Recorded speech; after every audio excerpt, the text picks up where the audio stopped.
Јас како градоначелник и општина Карпош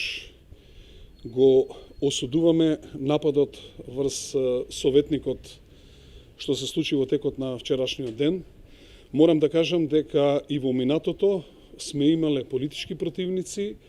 сме имале причини за кои што се дискутирало,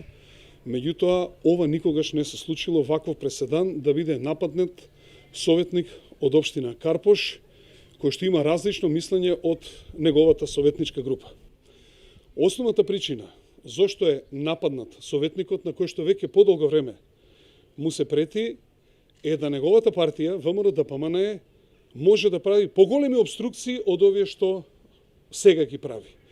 Односно, јасно дека советникот со начинот на кој што функционира советничката група на ВМРО-ДПМНЕ во општина Карпош не се согласува подолго време и тоа е причина за заканување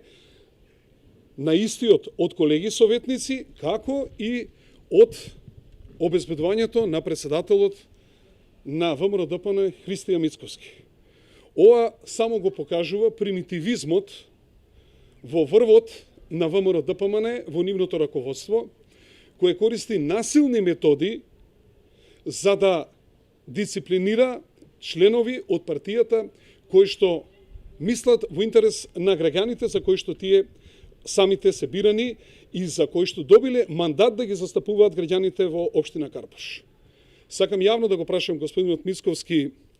ова ли го договара наручекот кај пратеникот и председател на општински комитет Тони Јаревски за време на викендот напад врз советникот, на кукавички начин, скриени со маска, очигледно дека се влезени во некој филм и само сакам да ги прашам зошто вака насилно не се однесува кон оние предавници 8-те што го променија името на Република Македонија и што го поддржаа договорот од нивице, зошто не се однесуваат насилно кон оние кои што мислат дека се од кои се посилни. Очигледно дека ова нивно раководство се заканува и на градоначалничката на Скопје, ми се закануваат мене, се закануваат на советници, се закануваат на граѓани и бизнисмени и јас само сакам да ги повикам граѓаните на општина Карпош вака да замижат и да помислат како овие луѓе ќе се однесуваат, не да Боже, ако дојдат на власт, кога тие од опозиција се однесуваат како насилници, како варвари, а тек што ќе прават ако се докопаат до власт во Република Македонија. Јас очекувам од полицијата и инсистирам, бидејќи вчера им беа предадени снимките од немилиот настан, дека ќе направат обсежна истрага, имајќи во предвид дека случајот пред отприлика месец дена веќе беше пријавен во полицијата, значи веќе беше алармирано дека момчето е под постојани